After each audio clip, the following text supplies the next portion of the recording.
아멘. 할렐루야. 수요 조용임에 나오신 여러분들에게 하나님의 크신 은혜와 또 복이 넘치기를 간절히 축원합니다. 옆에 있는 분들, 주위에 계신 분들과도 인사하겠습니다. 정말 잘 나오셨습니다. 함께 인사하시겠습니다. 한 번 더 인사하실 때 옆에 있는 분들 보시면서 제 옆자리에 앉아주셔서 감사합니다. 함께 인사하시겠습니다. 아멘.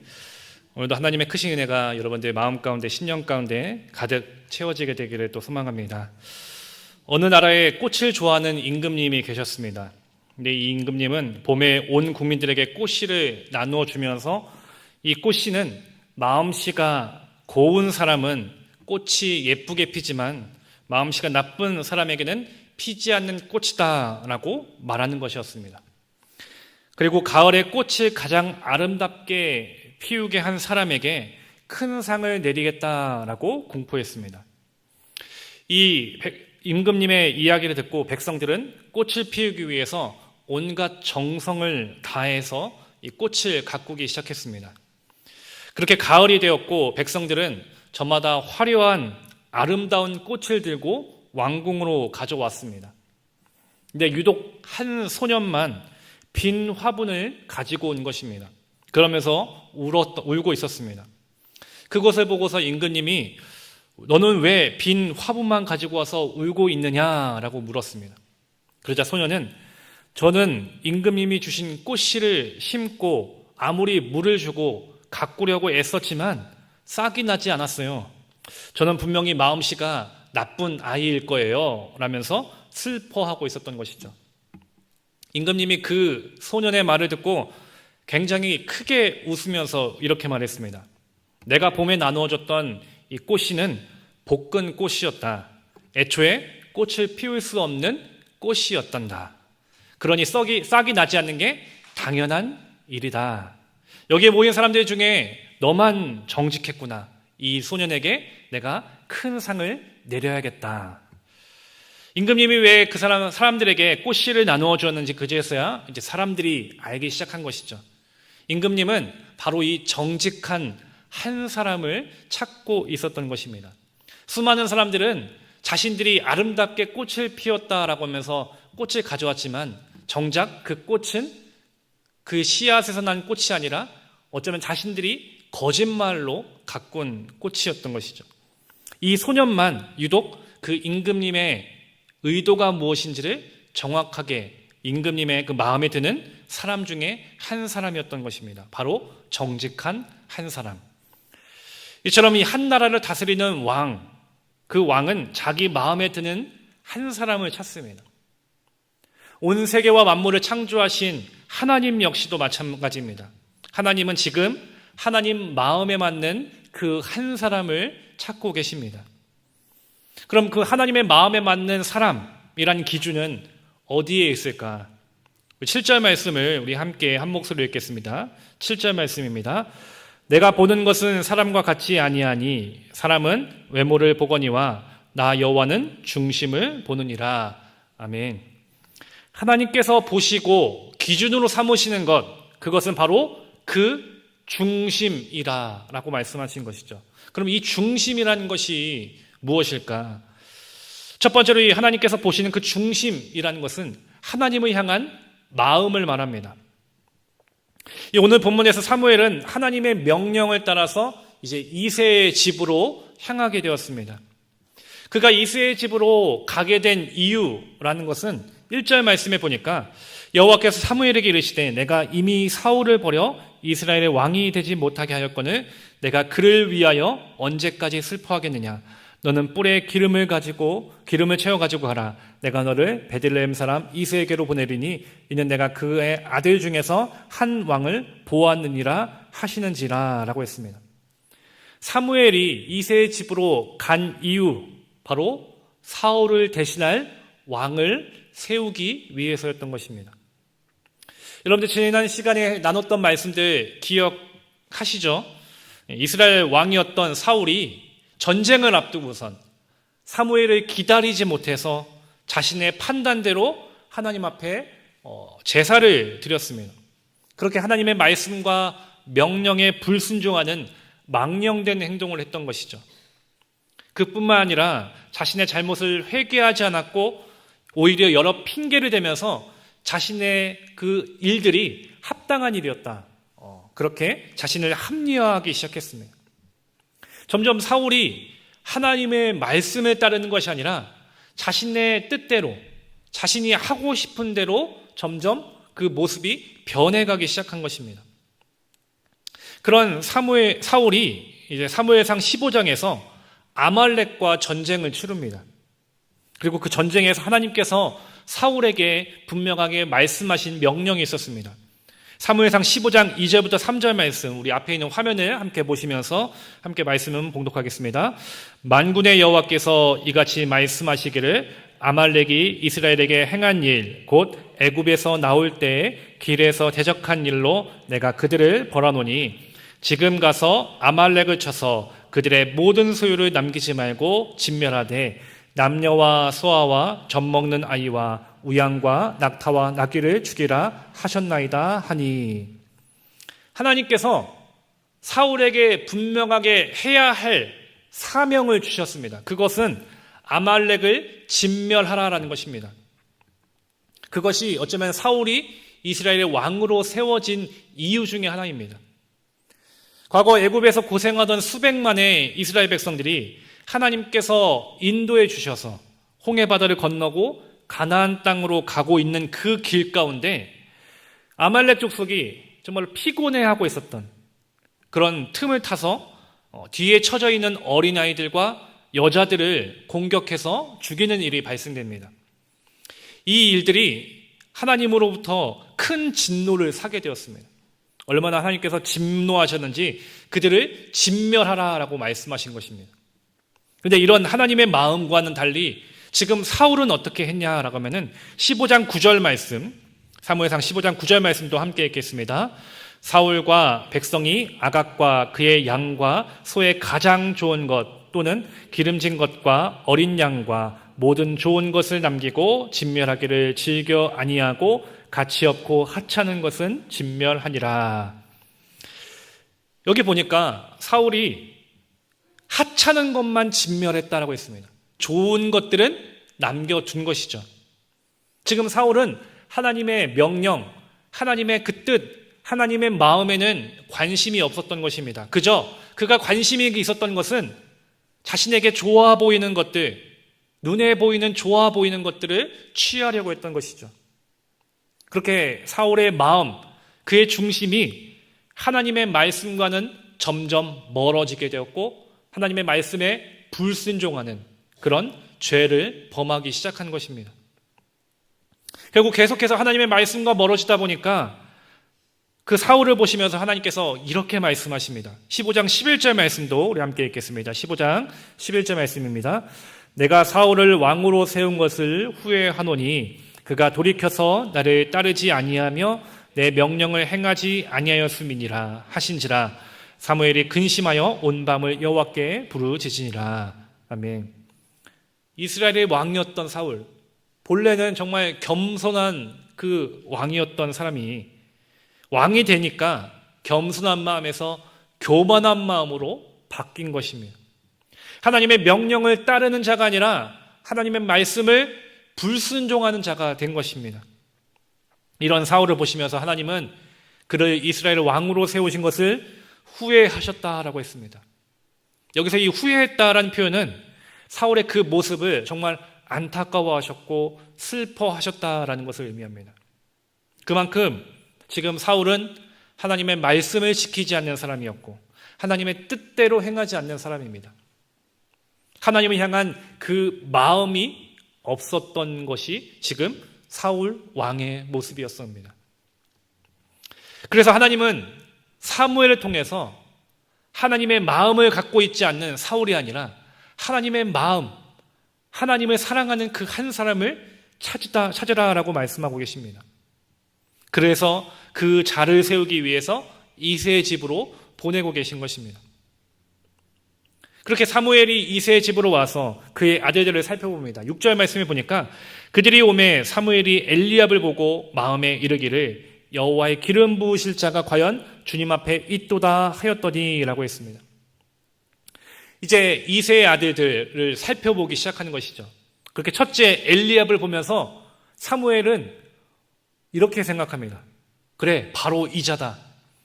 이 사람이 이스라엘의 왕이 될 사람이구나. 하나님께서 세우실 왕이 바로 여기 있구나. 그 엘리압을 보면서 사무엘은 이 사람이 하나님이 세우실 왕이다라고 생각한 겁니다. 왜냐하면 엘리압의 모습을 보니까 너무나도 늠름하고 멋지고 정말 건장한, 누가 봐도 왕이 될 상이었기 때문입니다. 그래서 사무엘은 바로 그 엘리압에게 기름을 부으려고 합니다. 그런데 그 순간 하나님께서 이렇게 말씀하십니다. 7절 말씀 우리 한 목소리로 함께 읽겠습니다. 여호와께서 사무엘에게 이르시되 그의 용모와 키를 보지 말라. 내가 이미 그를 버렸노라. 내가 보는 것은 사람과 같지 아니하니 사람은 외모를 보거니와 나 여호와는 중심을 보느니라 하시더라. 아멘. 엘리압을 마음에 들어하고 있었던 사무엘에게 하나님께서 말씀하십니다. 그의 용모와 키를 보지 말라. 내가 그를 버렸다. 하나님께서 보시는 기준은 무엇인지를 또 알려주십니다. 바로 그 중심을 보신다. 하나님은 그 중심, 하나님을 향한 그 마음을 보신다라는 겁니다. 이스라엘의 영적인 지도자였던 사무엘조차도 엘리압의 용모와 조건을 보았습니다. 네, 하나님은 사무엘에게 분명하게 가르쳐 주십니다. 나 여호와는 중심을 보느니라. 이에 사무엘이 둘째, 셋째, 넷째 그렇게 7째까지 이세의 아들들을 살펴봤지만 모두 다 하나님께서 원하시는 자가 아니었습니다. 사무엘이 봤을 때는, 인간적인 시선에서 봤을 때는 너무나도 멋진 자였고 충분히 왕이 될 만한 모습과 조건과 자격들을 갖춘 것처럼 보였습니다. 그런데 하나님께서 모두 그들을 택하시지 않습니다. 왜냐하면 그들의 중심에는 하나님이 없었기 때문입니다. 이처럼 하나님께서 원하시는 자, 하나님께서 찾으시는 사람은 그 중심에 하나님으로 채워져 있는 사람입니다. 사울도 그랬고 이새의 7명의 아들들도 모두 다 그 중심에 하나님이 채워져 있지 않았던 것입니다. 하나님께서 찾으셨던 그 한 사람은 그럼 누구였겠습니까? 12절 말씀, 우리 12절 말씀도 함께 읽겠습니다. 이에 사람을 보내어 그를 데려오매 그의 빛이 붉고 눈이 빼어나고 얼굴이 아름답더라. 여호와께서 이르시되 이가 크니 일어나 기름을 부으라 하시는지라. 사무엘이 만났던 막내 아들, 그 아들의 얼굴을 보니까 얼굴빛이 붉고 눈이 빼어나고 얼굴이 아름다웠다라고 했습니다. 이 말씀만을 보면은 하나님도 결국 그냥 외모를 보시는 분이네 라고 생각하실 수 있습니다. 여러분들도 그렇게 생각하시나요? 이 말씀만 보면은 그렇게 볼 수도 있습니다. 근데 용모가 아름다웠다라는 것은 단순하게 얼굴이, 외적인 조건이 아름다웠다라는 것만을 뜻하는 것이 아니라 그의 중심, 그의 내면이 하나님 보시기에 정말 아름답고 좋았다라는 것을 표현하는 것입니다. 특별히 그의 눈이 빼어났다라고 말씀하고 있습니다. 이 사람의 눈이라는 것은 그 사람의 마음의 창이라고 말합니다. 그래서 사람의 눈을 보면 그 사람의 어떤 사람인지를 알 수 있다라고 말합니다. 예전에 길거리를 지나가다가 도를 아십니까? 라는 사람들을 만난 적이 있습니다. 저는 그냥 기분 좋게 막 길을 건너고 있었는데 갑자기 저를 보시면서 근심이 가득하시네요 라면서 저를 막 불러 세우는 겁니다. 저는 막 기분이 너무 좋고 행복한 시간이었는데 알지도 못하면서 나보고 기분이 근심이 가득하시다고 나와 함께 가자고 막 도를 아십니까? 라고 물어보는 것이죠. 근데 그 사람의 눈을 우연치 않게 눈을 마주치게 되었는데 그 사람이 눈이 어땠냐면은 정말 아무런 영혼이 없었습니다. 정말 영혼이 없는 눈, 여러분들 보신 적 있으십니까? 정말 생기가 없고 영혼이 없는 눈을 봤습니다. 와, 사람의 눈이 이럴 수 있구나. 정말로 뭔가에 홀린 듯한, 정말 잘못된 것에 홀려서 아무런 판단과 사고를 하지 않는 영혼이 없는 그 눈을 보게 되었습니다. 여러분들 옆에 있는 분들의 얼굴과 눈을 한번 보시기 바랍니다. 생명력이 있습니까? 다윗의 눈은 어떤 눈이었나? 생명력을 잃어서 흐리멍텅한 눈이 아니라 아무런 영혼이 없는 그 눈빛이 아니라 살아있는 눈빛, 생기가 가득한 눈빛을 갖고 있었다는 겁니다. 얼마나 그 생기가 가득했는지, 초록초록한 눈빛을 갖고 있었는지, 그 눈을 통해서 그의 신앙과 마음과 그의 삶이 어땠는지를 분명하게 알 수 있는 것입니다. 바로 하나님 보시기에 너무나도 아름다운 믿음의 사람, 다윗의 눈을 보면서도 알 수 있었던 것이죠. 저와 여러분들의 눈에도 누군가가 우리의 눈을 봤을 때도 정말 하나님의 사람이구나, 믿음으로 가득 차 있는 그 눈을 갖고 있구나, 우리의 눈이 그런 눈이 되기를 또 간절히 소망합니다. 그렇게 막내 아들을 보니까 하나님께서 사무엘에게 이렇게 말씀하십니다. 이가 크니 일어나 기름을 부으라. 사랑하는 신갈교회 성도 여러분, 여러분들의 중심, 여러분들의 마음은 지금 누구를 향해 있고 또 무엇을 향해 있습니까? 하나님은 내 생각, 내 뜻대로 살아가는 그 한 사람이 아니라 하나님의 말씀을 따르고 그 말씀에 순종하는 그 한 사람을 원하고 계십니다. 하나님께서 사울이 아니라 다윗을 세우신 이유가 바로 여기에 있었던 것입니다. 사도행전 13장 21절과 22절 말씀, 사도행전 13장 21절과 22절 말씀 우리 한 목소리로 읽겠습니다. 그 후에 그들이 왕을 구하거늘 하나님이 베냐민 지파 사람 기스의 아들 사울을 40년간 주셨다가 패하시고 다윗을 왕으로 세우시고 증언하여 이르시되 내가 이새의 아들 다윗을 만나니 내 마음에 맞는 사람이라 내 뜻을 다 이루리라 하시더니. 아멘. 하나님께서 다윗을 뭐라고 말씀하십니까? 내 마음에 맞는 사람, 내 뜻을 다 이루는 사람이라고 말씀하십니다. 다윗을 보시면서 하나님은 내 마음에 맞는 사람이고 내 말을 다 이루는 그 한 사람이 바로 다윗이구나, 하나님은 기뻐하셨다는 겁니다. 다윗의 시편 19편 7절부터 11절 말씀에서 이렇게 고백합니다. 여호와의 율법은 완전하여 영혼을 소성시키며 여호와의 증거는 확실하여 오둔한 자를 지혜롭게 하며 여호와의 교훈은 정직하여 마음을 기쁘게 하고 여호와의 계명은 순결하여 눈을 밝게 하시도다.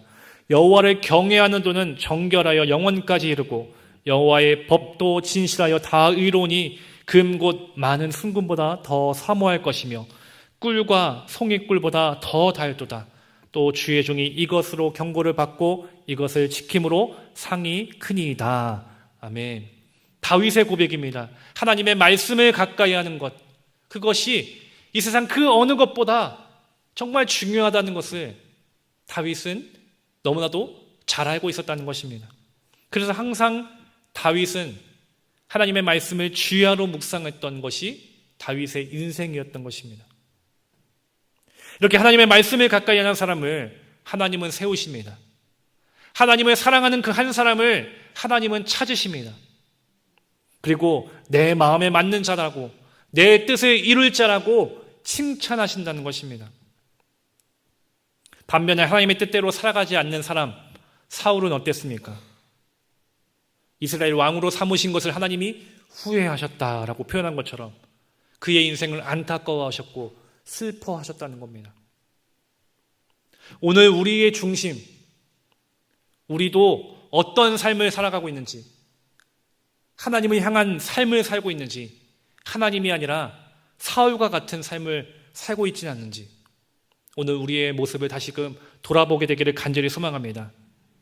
그저 우리의 겉모습, 조건들만을 갖추는 것이 아니라 우리의 중심이 하나님으로 가득 채워지게 되기를 간절히 소망합니다.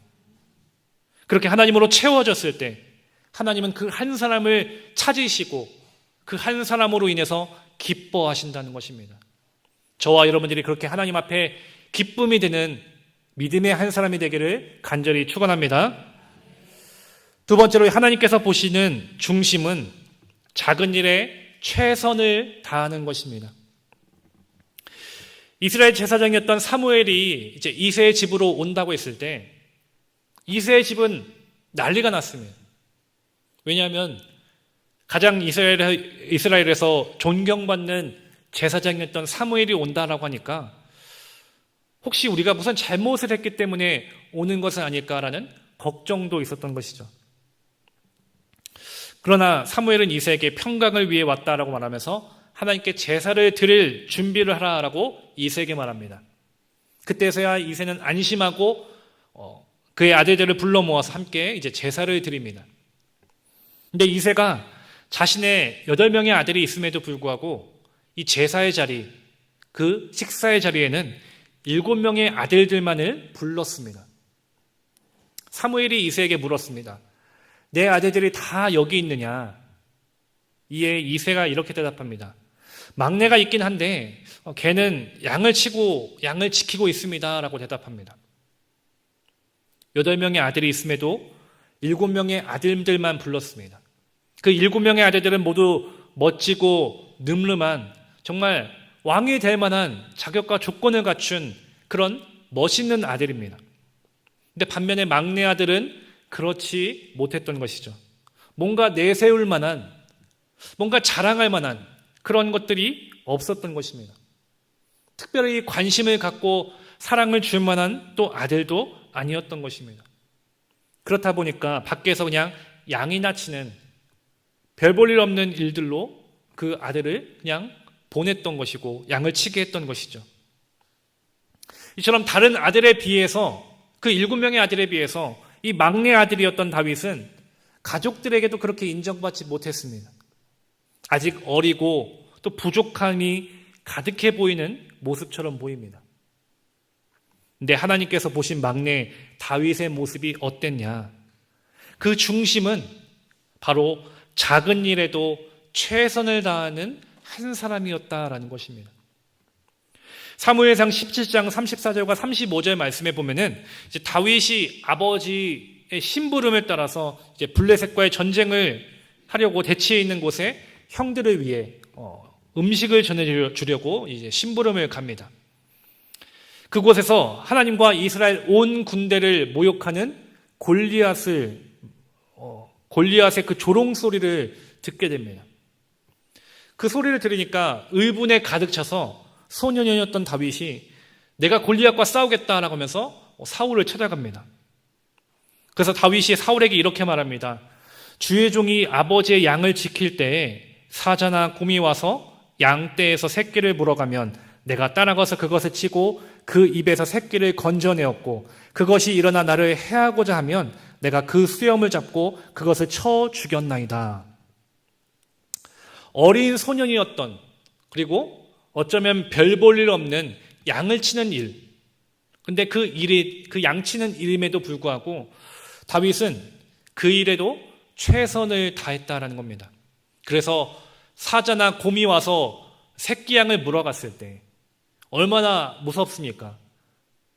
사자나 곰이 공격하면 죽을 수 있는 그 위험한 상황에서 도망가는 것이 아니라 겁에 질려서 그 양을 포기하는 것이 아니라 끝까지 쫓아가서 그 사자와 곰을 무찌르고 그 양을 건져냈던 것이 바로 다윗이었다는 겁니다.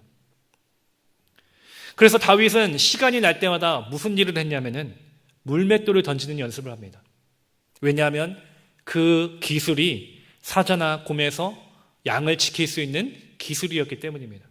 어떻게 하면 내가 이 양들을 잘 지킬 수 있을까? 저 사자와 곰으로부터 양들을 지킬 수 있을까?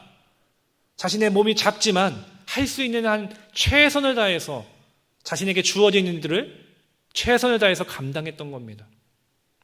그렇게 성실히 자신에게 주어진 일을 최선을 다해서 감당했을 때 다윗을 아버지도 주목하지 않았고 사무엘도 주목하지 않았지만 그 누구도 몰라주었지만 하나님은 그 다윗을 주목하셨고 그 다윗을 지켜보고 계셨다라는 겁니다.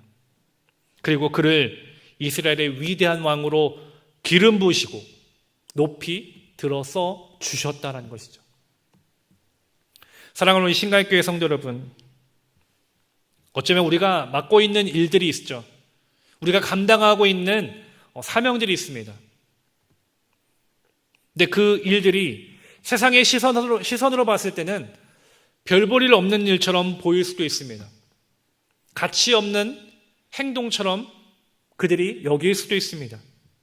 또 하나님을 위한 이 헌신과 수고를 다른 사람들이 몰라줄 수도 있습니다. 우리 교회 안에서도 수많은 봉사의 자리가 있습니다. 눈에 보이는 자리가 있고 눈에 보이지 않는 자리도 있습니다. 누군가는 정말 잘했다고 수고했다고 칭찬받는 자리가 있는가 하면은 그 누군가는 그 어떤 자리는 그 누가 하는지도 모르는 아무도 모르는 그런 수고로운 자리도 있다라는 겁니다. 세상 그 누구도 주목하지 않고 또 별 볼 일 없다라고 치부해버리는 그 우리의 사명이 있고 또 내가 교회 안에서 감당하는 나의 수고와 노력들이 그 누구도 알아주지 못하는 그런 작은 일처럼 보일 때도 있습니다.